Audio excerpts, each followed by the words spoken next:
Senhores, meu nome é Bruce Otsuka, eu sou médico residente de cirurgia plástica e hoje a gente vai conversar sobre a harmonização de glúteos, mais especificamente a reestruturação. Existem diversos termos que vocês vão encontrar na internet falando sobre isso.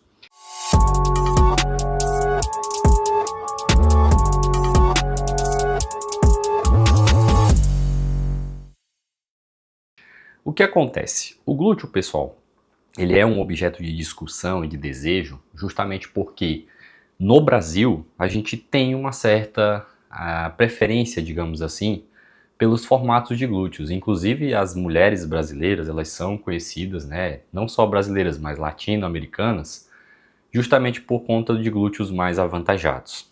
E esse formato, ele se popularizou no mundo inteiro, na verdade, né, virou um objeto de desejo. E muitos cirurgiões, né, almejam entregar esse tipo de resultado para suas pacientes. Existe até um termo que é conhecido nos Estados Unidos como Brazilian Butt Lifting, que seria, né, transformar os glúteos aí de pacientes que não têm essa mesma origem, essa mesma descendência, em algo mais próximo da nossa realidade aqui. Ou seja, nós temos um formato muito legal, uma anatomia legal, e isso é difundido e virou aí uma sensação no mundo inteiro. O que acontece? A anatomia do glúteo é uma anatomia relativamente tranquila. A gente tem a pele, tem uma camada de tecido subcutâneo, uma camada de gordura mais superficial, e existe no meio dessa camada, né, uma fáscia, tá, que divide essa camada em duas, né, em superficial, subcutâneo, superficial e profunda. E abaixo dessa camada mais profunda é onde a gente tem a musculatura, né, o glúteo máximo, né, o músculo ali responsável pelo glúteo. Há muitos anos atrás não existia, né, estudos que embasavam a gente em relação ao perfil de segurança. Tudo era feito em todas as camadas, porém aconteciam muitas complicações por conta de injeções em plano submuscular. Depois de algum tempo pesquisando, né, descobriram que esse plano submuscular é um plano que está associado a muito mais riscos. Esses riscos incluem principalmente a embolização, né, o famoso tromboembolismo. Isso acontece porque o glúteo, ele é um músculo que tem uma alta capacidade de absorção. E inclusive a gente utiliza o glúteo para fazer medicação intramuscular. Enfim, a anatomia, a vascularização desse músculo, ela é extremamente rápida, né, extremamente veloz em puxar essas substâncias para dentro do organismo e difundir isso pelo organismo. Isso faz com que a gente tenha o glúteo ali como um dos músculos que mais absorvem substâncias. Depois de muito estudo, chegou-se à conclusão então de que era proibido a gente colocar essas substâncias ali, né, com objetivo estético, com objetivo harmonizar. As medicações ainda continuam sendo liberadas. Mas, por exemplo, gordura, né, enfim, outras substâncias, elas têm esse risco maior aumentado de fazer embolização. E o que restou pra gente então? Depois de um tempo, restou pra gente o seguinte: a única camada segura para a gente fazer a injeção de substâncias com objetivo estético são as camadas de subcutâneo, tanto a superficial quanto a profunda. Existe até um protocolo na cirurgia plástica, a gente chama de similire, né, uma técnica que a gente vai distribuindo ali nesses dois compartimentos com o objetivo de melhorar o contorno e fazer ali a reestruturação ali para enxertia glútea adequada. Mas então, o que é seguro, né? Já que a gente já conhece o plano, quais são as substâncias que são seguras para a gente fazer esse tipo de intervenção, quando a gente quer melhorar? A gente tem basicamente 3 grupos que são relativamente seguros. Existe um alto número de pacientes que já foram tratados dessa maneira e a gente traçou o perfil de segurança e viu que essas 3 substâncias são substâncias que estão autorizadas e estão liberadas para fazer esse tipo de tratamento. Cada uma delas tem vantagens e desvantagens e é justamente sobre isso que a gente precisa entrar mais a fundo nessa história. Primeira substância, o ácido hialurônico. O ácido hialurônico é já conhecido da gente, né, nas harmonizações faciais, lábio, face, enfim, pequenas assimetrias, pequenas correções, mas a gente pode utilizar grandes quantidades de ácido hialurônico para fazer uma harmonização glútea também. Qual que é o grande benefício? O grande benefício é que é um procedimento rápido, é um procedimento que tem uma menor complexidade em relação aos outros, é um procedimento que não requer internação, não requer grande estrutura.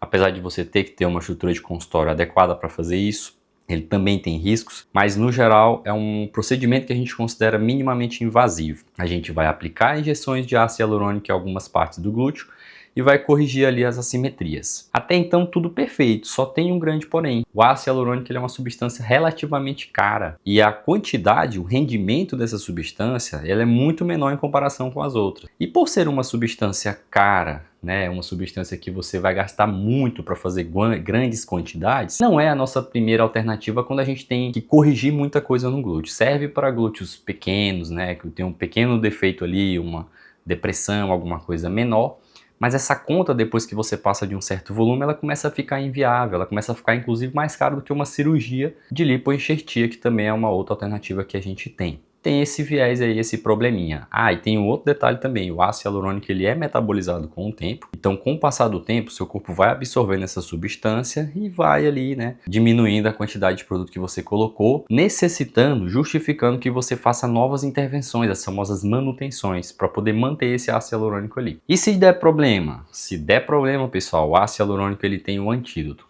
A gente chama, né, comumente de hialuronidase. É uma enzima que degrada todo o ácido hialurônico que é colocado ali no corpo. Então, se você tiver feito um procedimento com ácido hialurônico e tiver tido alguma complicação, alguma intercorrência, alguma assimetria, você simplesmente não gostou do resultado, você pode utilizar essa enzima para dissolver esse conteúdo e se livrar desse ácido hialurônico de maneira completa. A outra substância que a gente tem também que é muito interessante, que também tem um resultado muito legal e o perfil de segurança também, aqui nesse canal a gente não recomenda nada que não tenha perfil de segurança, né? A segurança em primeiro lugar, são os bioestimuladores de colágeno, principalmente o PLLA.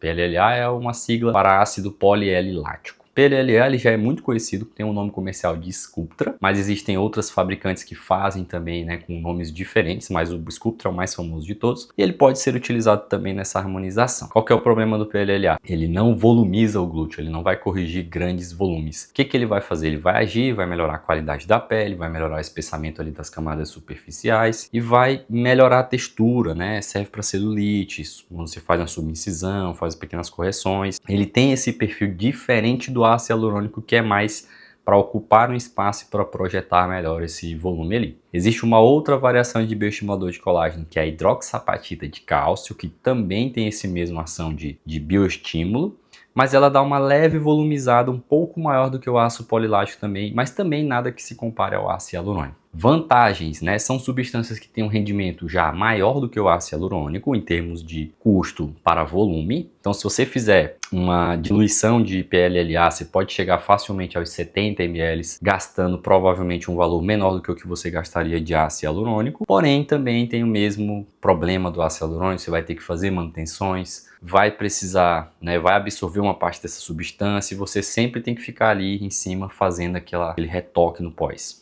Também é uma substância segura, pode ser feito minimamente invasiva, é feito num consultório com uma estrutura relativamente menor do que uma cirurgia plástica e tem excelentes resultados, mas o perfil de indicação, como vocês viram, é um perfil de indicação diferente. E aí a gente entra no carro-chefe, no padrão ouro, no que eu considero a melhor alternativa que você tem, é a lipoenxertia. A lipoenxertia ela é basicamente você captar a gordura do próprio paciente e distribuir ali nos compartimentos. Vantagens: a lipoenxertia a gente consegue uma quantidade de volume maior. Eu posso lipoenxertar quantidades que vão desde volumes muito pequenos, 20 ml, 50 ml, até algo próximo de 500 ml, né? Imagina, meio litro de substância para você conseguir corrigir. Dá para corrigir absolutamente todos os problemas que a gente tem no glúteo, né? Melhorar todas as depressões e simetrizar se você tiver uma diferença ali considerável de um para o outro também. Lembrando que tudo isso que eu falei para vocês é feito só naquelas camadas mais superficiais e no plano subcutâneo profundo. Nada disso é feito de maneira intramuscular,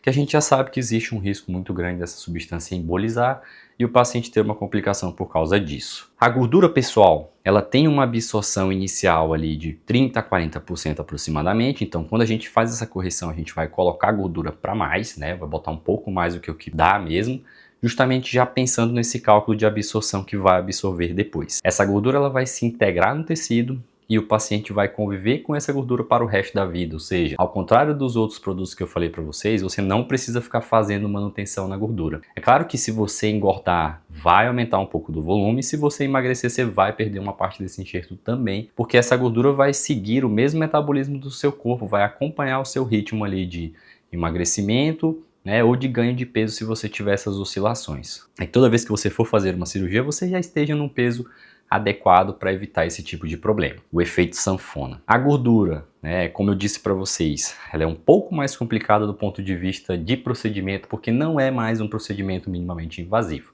Você tem que fazer uma lipoaspiração, essa paciente precisa ser levada para um ambiente que tem uma estrutura melhor, né, uma estrutura já de anestesia mais potente, digamos assim, de procedimento cirúrgico, apesar de ser um procedimento cirúrgico menor quando a gente faz uma lipo pequena, mas aqui a atenção ela é um pouco diferenciada, ela não é mais um procedimento minimamente invasivo, é um procedimento que precisa ser feito por um profissional treinado. Na verdade, todos eles, né, mas esse mais especificamente tem um pouco mais de complicações e de riscos. Então, segurança em primeiro lugar. E você vai ter que passar por um processo cirúrgico, um processo de pós-operatório, você vai ter que ter um descanso, né, um repouso pós-operatório maior do que os outros procedimentos. Não é igual ao ácido hialurônico que você pode fazer, no dia seguinte você trabalha, você segue sua vida normal. Com a gordura é um pouco diferente, você tem essas desvantagens aí em relação à técnica.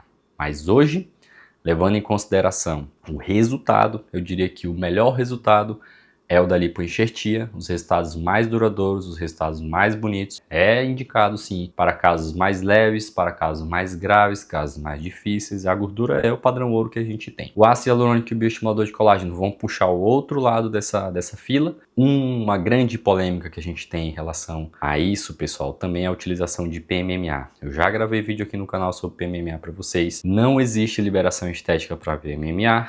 Na verdade, todo mundo que está fazendo isso está seguindo o contrário do que recomenda a nossa agência, né, de vigilância sanitária, Anvisa, e as nossas autarquias médicas, principalmente o CFM. Nenhuma dessas sociedades, nenhum desses órgãos competentes regulou e disponibilizou isso como uma prática aceitável. Muito pelo contrário, é proibido fazer isso. Existem diversos riscos, né, que não são especificamente o tema desse vídeo, mas se você quiser, você pode vir lá no meu vídeo de PMMA que eu explico tudo direitinho para vocês. Mas então, por que as pessoas ainda insistem em fazer isso? Simplesmente por conta do preço. O PMMA, por ser uma molécula muito mais barata, torna-se uma alternativa financeiramente mais viável do que essas outras que eu falei para vocês, só que os riscos não justificam essa prática. Então, muito cuidado com as propagandas, muito cuidado com as promessas, com os resultados milagrosos, né? Depois, naquela foto de consultório ali no pós-procedimento, tudo fica muito bonito. O problema é que isso, né, em curto prazo pode dar uma complicação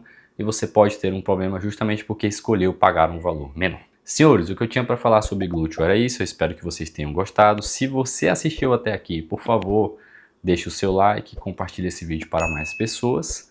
E obrigado por você ter ficado até aqui. A gente se vê nos próximos vídeos. Um abraço e até mais.